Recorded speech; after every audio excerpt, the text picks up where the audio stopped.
हाँ, तो नमस्ते प्यारे बच्चों, कैसे हैं आप लोग? उम्मीद करता हूँ बहुत अच्छे होंगे। अक्सर प्यारे बच्चों को लगता है कि सर गद्यांश ही तो है, पढ़ लेंगे और उसके नीचे जो क्वेश्चन पूछा गया है उसका उत्तर दे देंगे। पर प्यारे बच्चों, क्या इतना लापरवाह होना अच्छी बात है? प्यारे बच्चों, पढ़ लेंगे और जो उसका उत्तर देना होगा वो दे देंगे? नहीं बच्चों, गद्यांश हमारे एग्जाम में 13 नंबर का होता है और 13 मार्क्स के लिए आपको बहुत अच्छे से गद्यांश बनाने के लिए आना चाहिए कि संस्कृत में गद्यांश हमें कैसे बनाना है। मेरे बच्चों, हम मैथ में एक एक नंबर के लिए दिन रात मेहनत करते हैं। साइंस में 5 नंबर वाले प्रश्न के लिए हम दिन रात लगे रहते हैं। क्या कभी आपने सोचा है कि बच्चों गद्यांश जहां से हमारे 13 अंक आने वाले हैं, क्या हम उसको इतनी आसानी से छोड़ दें? नहीं बच्चों, तो हम इस वीडियो में आपको बताने वाले हैं गद्यांश बनाने का सही तरीका क्या है, गद्यांश की कॉपी आप लोग को एग्जाम में कैसे लिखनी है। आप इस वीडियो को पूरा अंत तक देखें। हम आपका ज्यादा समय नहीं लेंगे, जितना समय आपका लगना चाहिए बस उतना ही समय लेंगे। इसको हम रिकॉर्डेड रखे हैं ताकि आपका ज्यादा समय बर्बाद नहीं हो। चलिए, अगर आप 2025 में मैट्रिक का एग्जाम दे रहे हैं, बोर्ड एग्जाम, तो इस वीडियो को पूरा अच्छे से देखिएगा। संस्कृत में गद्यांश है ना, 13 अंक मेरे बच्चे पक्का करें, ठीक है ना। तो आइए हम लोग देखते हैं हमारे एग्जाम में क्वेश्चन कैसे आता है। सबसे पहले श्री गणेशाय नमः, गणेश जी का आशीर्वाद जरूरी है। फिर आता है हमारा प्यारा सा प्यारे बच्चों गद्यांश। आप जैसा कि जानते हैं हमारे एग्जाम में 2 सवाल आएंगे। सवाल नंबर 1 जहां पर बच्चों हमारा अ नंबर होगा और दूसरा हमारा अथवा रहेगा।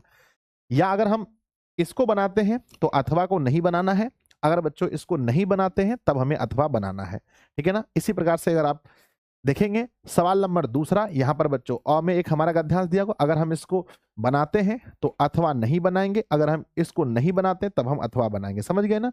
यानी कि 2 क्वेश्चन हमारे एग्जाम में दिया रहता है और दोनों के साथ में एक हमें ऑप्शनल भी दिया रहता है, यानी अथवा भी दिया रहता है, ठीक है ना। तो वो तो आप लोग देख लीजिएगा, जो आसान होगा उसी को बनाना है, ठीक है। जैसे मैं आपके सामने 2-3 गद्यांश दिखाता हूं, आप समझिएगा इसमें आसान कौन सा है। पहला गद्यांश आपको मिला आपकी कॉपी के लिए, सबसे पहला आपके एग्जाम में ये क्वेश्चन मिला, अधोलिखित गद्यांशों को ध्यान पूर्वक पढ़कर उस पर आधारित प्रश्नों के उत्तर निर्देशानुसार दीजिए, यानी इसको पढ़ना है। मान लीजिए कि आपने पढ़ा, इसको आपको समझ में आ गया कि संसारे जना सुखम इच्छति, कहते हैं कि संसार के जो लोग हैं वो सुख की इच्छा करते हैं, ठीक है ना। मान लीजिए आपको समझ में आया, सुखम च धनेन एव प्राप्ततु शक्यते, यानी कि सुख की प्राप्ति धन से होती है। सुख की प्राप्ति किससे होती है? धन से होती है। मान लीजिए कि मुझे समझ में आ गया तो हम इस क्वेश्चन को बनाएंगे, नहीं समझ में आया तो हम स्किप करके क्वेश्चन इसी का मान लीजिए कि ये है अथवा। अभी आप ना 1 सेकंड के लिए आप क्या मान लीजिए कि ये हमारा अथवा वाला क्वेश्चन है, ठीक है ना। यहां लिखा गया है कि मानव सामाजिक प्राणी अस्ति, मानव एक सामाजिक प्राणी है। सह समाजात बिना अस्थातु न सकनोति, वह समाज के बिना नहीं रह सकता है। तो प्यारे बच्चों, मान लीजिए कि आपको दोनों में जो आसान लगेगा आप उसी को बनाएंगे, समझ गए ना। तो है ना, हाँ, किसको बनाना है इसके लिए आप समझ गए कि जो दोनों में आसान होगा उसको बनाना है, ठीक है ना। तो चलिए बच्चों, हम आपको दोनों क्वेश्चन बना करके दिखाते हैं और बहुत मजा आएगा आपको, है ना। तो आइए सबसे पहले स्टार्टिंग से देखते हैं। आपने देखा बच्चों गद्यांश से, इसको मन से पढ़ना है, इसका उत्तर हमें देना है। आइए बच्चों पढ़ते हैं। सबसे पहले लिखा गया है, कोशिश करना है समझने का, नहीं समझ पाए फिर भी सवाल बनेगा, लेकिन पहले कोशिश करना है समझने का। कहते हैं कि संसारे जना सुखम इच्छन्ति, यानी संसार के जो लोग हैं वो सुख की इच्छा करते हैं, या हम कह सकते हैं संसार में, संसारे मतलब संसार में, जना मतलब लोग, सुखम इच्छति सुख की इच्छा करते हैं। कौन सुख नहीं चाहता है? आप भी चाहते हैं, हम भी चाहते हैं।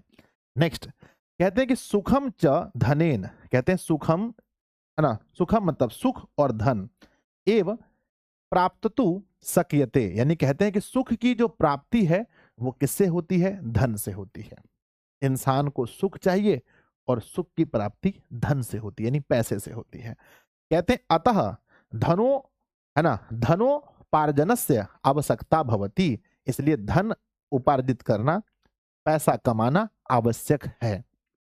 फिर कहते हैं यस्य यस्य पास्यम धन भवति सह सुखेन सेते, कहते हैं कि यस्य पास्यम, यानी कि यह देखा गया है, माफ कीजिएगा, यस्य पास्यम मतलब जिसके पास धनम भवति सह सुखेन सेते, जिसके पास धन होता है वह सुख से सोता है, वह सुख से सोता है।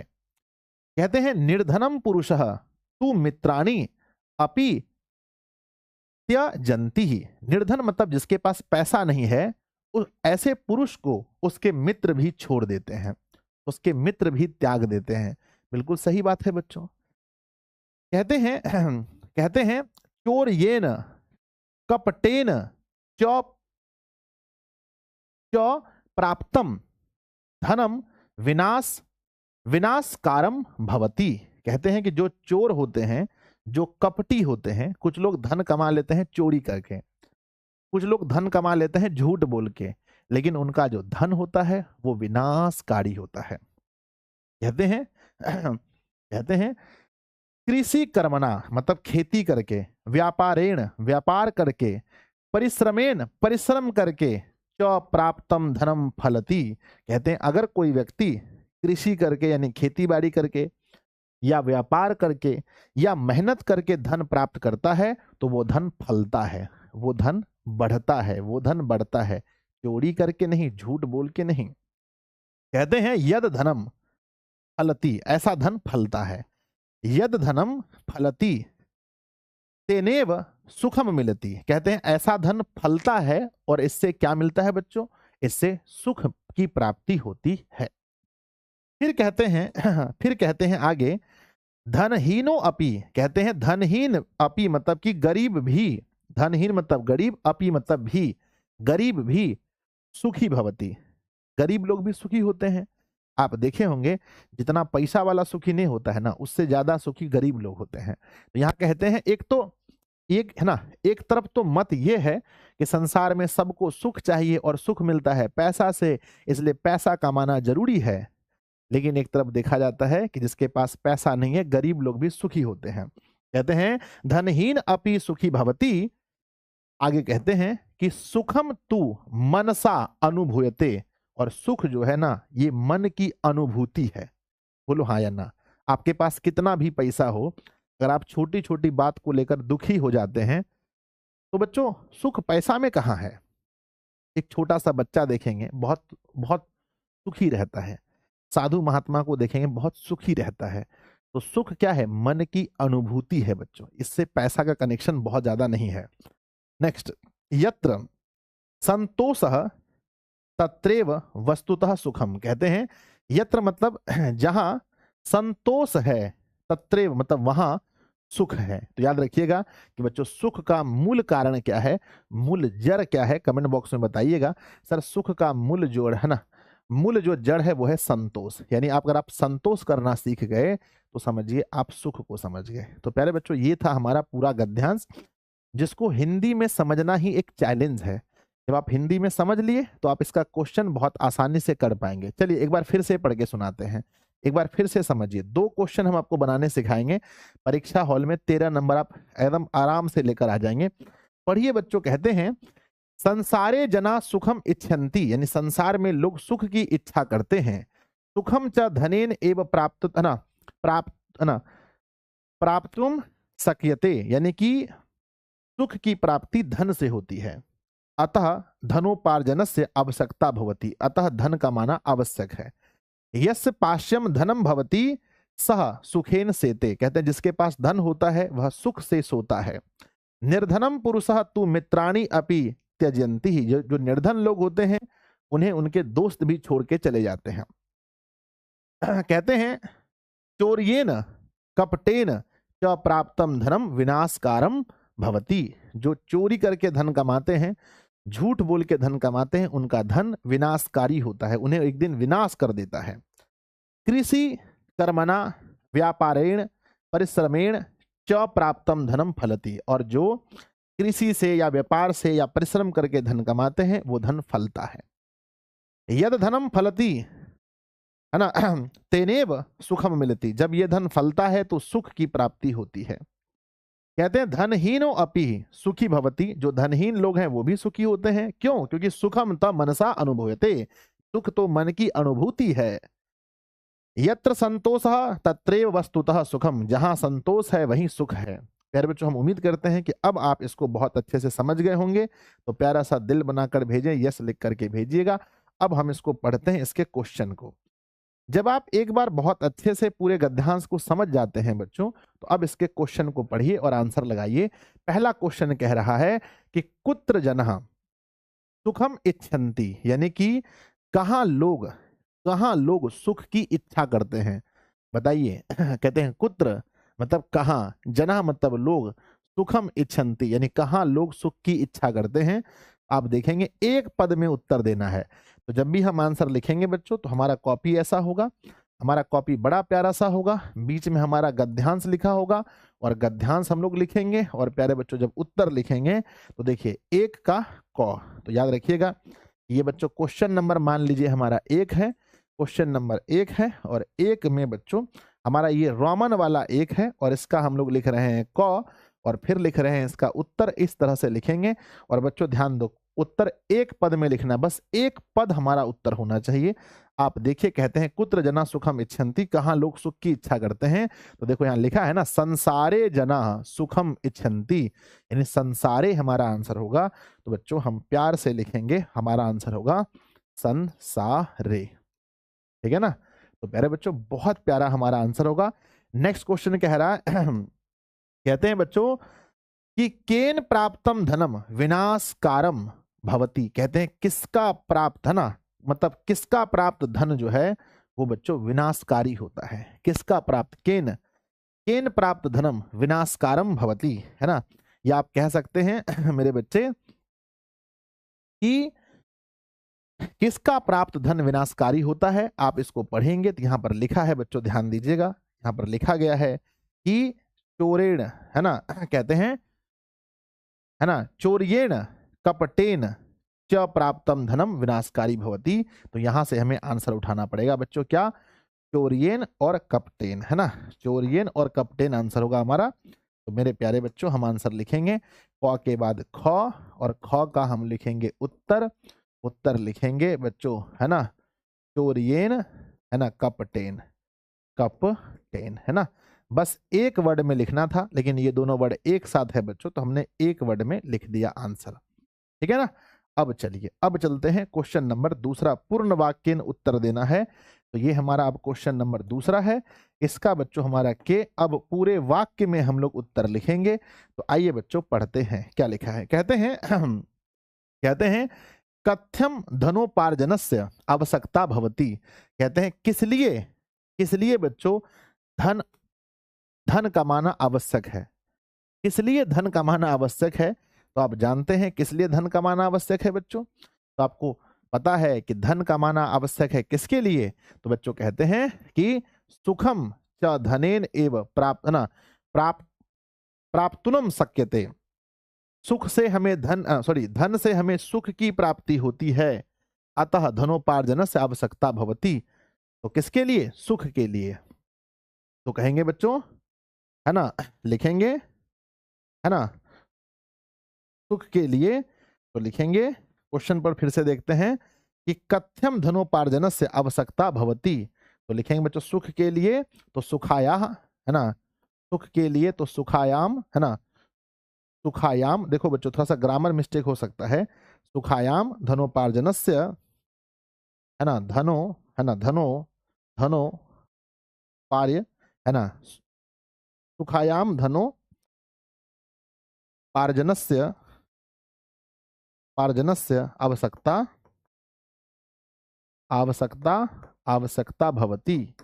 आवश्यकता भवति। पूरा वाक्य में आंसर लिखना है कि सुख के लिए, किसके लिए, सुख के लिए सुखायाम मतलब सुख के लिए धनोपार्जन से आवश्यकता भवति, सुख के लिए धन कमाना आवश्यक है। आइए बच्चों अगला क्वेश्चन समझते हैं। कथ्यम प्राप्तम धनम, है ना, पलति, यानी कि कैसा धन अगर आप कमाते हैं तो वो धन आपका बढ़ता है। कैसा धन बच्चों, तो यहां पर लिखा गया है बच्चों कैसा धन पलता है। कहते हैं कृषि कर्मणा व्यापारेण और परिश्रमेण च प्राप्तम धनम फलति, लिख सकते हैं। तो प्यारे बच्चों आराम से यहां पर लिखेंगे, यहां आंसर में लिखेंगे, क के बाद ख नंबर हमारा उत्तर होगा बच्चों, लिखेंगे कृषि कर्मणा, कॉमा लिखेंगे व्यापारेण, कृषि कर्मणा और दूसरा लिखेंगे बच्चों व्यापारेण, उसके बाद लिखेंगे परिश्रमेण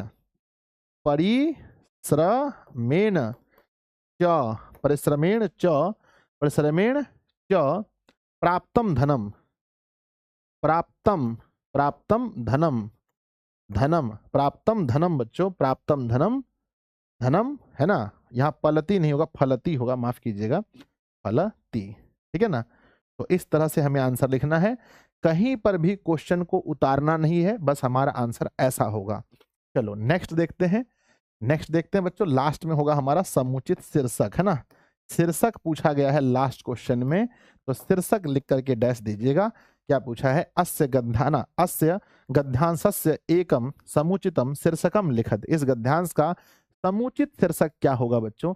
हम उम्मीद करते हैं कि आप लोग इस वीडियो के नीचे कमेंट बॉक्स में लिखिएगा कि इस गद्यांश का शीर्षक क्या होना चाहिए। मैं तो लिख दूंगा बच्चों, बहुत आसान है इसका शीर्षक, लेकिन प्लीज मैं आप लोगों से चाहता हूं, शीर्षक क्या होता है जिसके विषय में कहा जाए, जिसके विषय में पूरा गद्यांश हो। आप इस गद्यांश को पूरा सुने हैं, आपको पता है बच्चों ये किसके विषय में कहा गया है, जिसके विषय में कहा गया है वही आपको आंसर में लिखना है। तो प्यारे बच्चों, हम उम्मीद करते हैं कि आप गद्यांश बनाना सीख गए होंगे और बहुत अच्छे से आप गद्यांश बना देंगे। आज के बाद आपको गद्यांश बनाने में कोई दिक्कत नहीं होगा। फिर भी हम आपको एक बच्चों क्वेश्चन देते हैं जिसको घर बैठकर बनाना है। आइए, एक क्वेश्चन हम आपको देते हैं बच्चों और इसको हम समझा भी देते हैं जहां तक मुझसे हो पा रहा है। आइए, क्वेश्चन पूछा है बच्चों, वही बात है कि गद्यांश को ध्यान पूर्वक पढ़कर उस पर आधारित प्रश्नों के निर्देशानुसार उत्तर दीजिए, निर्देशानुसार उत्तर दीजिए। गद्यांश में कह रहे हैं कि मानव सामाजिक प्राणी अस्ति, यानी मानव कैसा प्राणी है, तो मानव सामाजिक प्राणी है।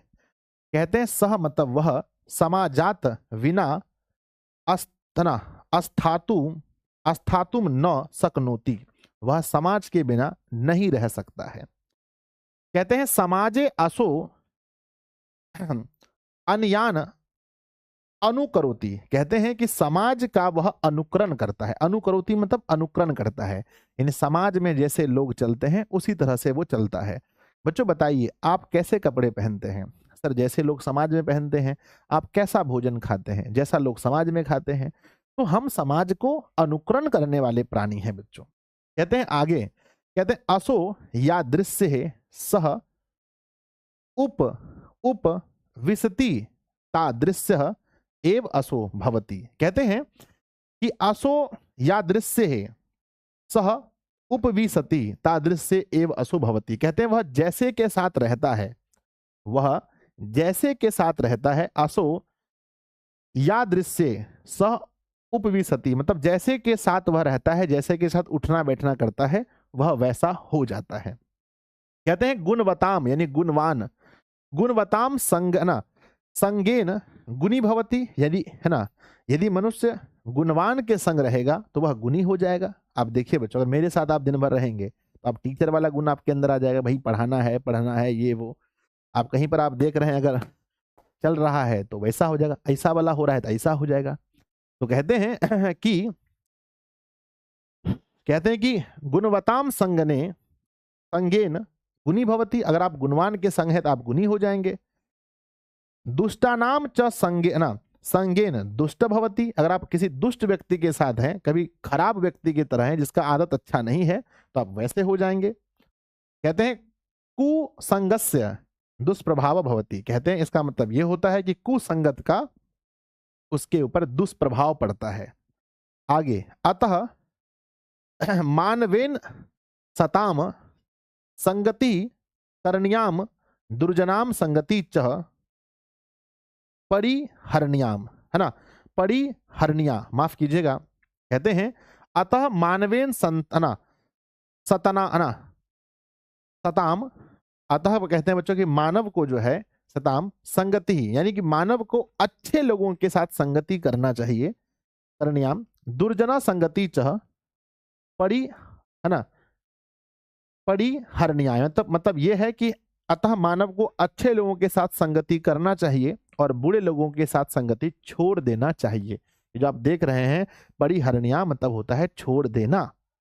तो मेरे प्यारे बच्चों, हम उम्मीद करते हैं कि आप इस पूरे गद्यांश को समझ चुके होंगे। मैं एक बार फिर से समझा देता हूं ताकि आपको गद्यांश बनाने में दिक्कत नहीं हो। मानवः सामाजिकः प्राणी अस्ति, मानव एक सामाजिक प्राणी है। सह समाजात विना अस्थातुम न शक्नोति, वह बिना समाज का नहीं रह सकता है। समाजे असो अन्यान अनुकरोति, वह समाज का अनुकरण करता है। असो यादृश्य सह उपविशति तादृश्यम एव असो भवति, जैसा वो देखता है जैसा वो वैसा ही वो हो जाता है। कहते हैं कि गुणवताम संगेन संगेन गुणी भवती, गुणी के साथ रहकर गुणी हो जाता है। दुष्टाम संगेन दुष्ट भवती, और दुष्ट लोगों के साथ रहकर के दुष्ट हो जाता है। कुसंगस्य दुष्प्रभाव भवती, यानी उसके ऊपर में कुसंगत का दुष्प्रभाव पड़ता है। अतः मानवेन सताम संगति करणीयाम दुर्जना संगति च परिहरण्या, मतलब कि अच्छे लोगों के साथ संगति करना चाहिए और बुरे लोगों के साथ संगति छोड़ देना चाहिए। अब देखते हैं इसके क्वेश्चन को। ये है बच्चों क्वेश्चन जिसका आंसर आपको देना है। पहला क्वेश्चन पूछा है, मनुष्य गुणवताम संगने कि दृश्यम भवति, मनुष्य जब गुणी लोगों के साथ होता है तो क्या होता है। मानवेन केसाम संगति करणीयान, यानी मानवों को कैसे लोगों के साथ संगति करना चाहिए। पूर्ण वाक्य में, मनुष्य कथ्यम अस्थायु न शक्योति, मनुष्य कैसे नहीं रह सकता है। मानव जीवने संगत्या प्रभाव कथ्यम भवति, मानव जीवन में संगति का क्या प्रभाव पड़ता है। तो प्यारे बच्चों, ये आपको आंसर देना है अपनी कॉपी में। आप सब लोग इसका आंसर अपने अपने कॉपी में, कोई बच्चा झूठ नहीं बोलेगा अपने आप से कि सर इसका आंसर मैं बाद में दे दूंगा, इसका आंसर मैं बाद में बनाऊंगा। अभी एक भी विद्यार्थी अपने आप से झूठ नहीं बोलेगा, एकदम चुप, कोई झूठ नहीं बोलेगा। चुपचाप अभी वीडियो देखे हैं, अभी आप कॉपी निकालिए और अभी कॉपी में यहाँ देखो, एक नंबर यहाँ, एक नंबर यहाँ, तो 2 नंबर यहाँ हो गया, यहाँ पर 2 नंबर 2 नंबर, 2 2 4 है ना बच्चों। ये टोटल 6 नंबर का होता है एक गद्यांश 6 का। और पहले वाला गद्यांश जो हम बनाए, 1 नंबर यहाँ 1 नंबर यहाँ मिलेगा, 1 नंबर 1 नंबर, यहाँ 2 नंबर, यहाँ 2 नंबर है ना, और यहाँ पर शीर्षक लिखने पर 1 नंबर। तो टोटल यहाँ 2 2 4 2 6 1 7, यहाँ 7 और यहाँ 6, यानी टोटल बच्चों 13/13 नंबर का गद्यांश हो गया।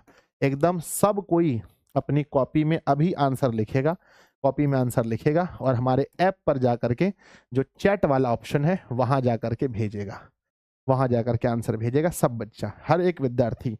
इसके बाद भी अगर आपको बनाने का मन करे तो एक और गद्यांश दिया गया है, मैं इधर हट जाता हूँ, स्क्रीनशॉट ले लीजिए, इसको खुद से पढ़िएगा, लीजिए स्क्रीनशॉट ले लिए, खुद से पढ़िएगा, खुद से पढ़िएगा, लीजिए इसका क्वेश्चन, ये है क्वेश्चन, ले लिए, ठीक है ना। चलिए और लेना है, और एक क्वेश्चन है, लीजिए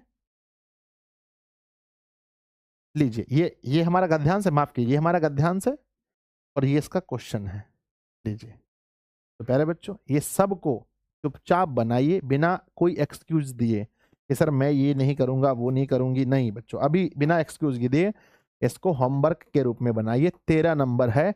पता है आपको कि बच्चों जब ड्रीम 450 450 नंबर का सपना है और वो 448 में रुक जाएगा ना, तो फिर आप रोओगे कि सर मेरा 2 नंबर से पीछे हट गए। लेकिन देखो यहाँ 13 नंबर है, पूरा संस्कृत और हिंदी बच्चों, है ना, पूरा संस्कृत और हिंदी रिकॉर्डेड फॉर्मेट में हमने दिया है, फॉर्मेट में देने का प्लान किया है हमने, पूरा रिकॉर्डेड फॉर्मेट में रहेगा संस्कृत और हिंदी। आराम से चुपचाप पढ़ोगे तो बच्चों कमेंट बॉक्स में भर देना यस यस, कम से कम इस वीडियो के नीचे कम से कम 2000 कमेंट्स होने चाहिए कि यस गुरुजी हमें रिकॉर्डेड फॉर्मेट चाहिए। आपको रिकॉर्डेड फॉर्मेट में पूरा हिंदी और संस्कृत के लेक्चर दे दिए जाएंगे ताकि आप बहुत अच्छे से देख पाओ। बच्चों मिलते हैं अगले सेशन में, अगला वीडियो बहुत जल्दी मिलेगा, उसको भी देखना है। तब तक के लिए बहुत बहुत धन्यवाद। वीडियो कैसा लगा अपने दोस्तों में शेयर जरूर कीजिएगा और आप अच्छे से प्रैक्टिस जरूर कर लीजिएगा ताकि आप एग्जाम के दिन नहीं रोना भैया संस्कृत में गद्यांश कैसे बनेगा। इट इज़ वेरी इजी, बहुत आसान है। इसके बाद वाली वीडियो जो भी है आपको, अगर आप बहुत बाद में देख रहे हैं तो प्लेलिस्ट में देखिए बच्चों, आपको मिला होगा, है ना, सब कुछ, यानी आपका पत्र लेखन, आपका गद्यांश, गद्यांश तो हो गया, पत्र लेखन, अनुच्छेद, आपका अनुवाद, सब कुछ आपको रिकॉर्डेड फॉर्मेट में मिलेगा। बाय।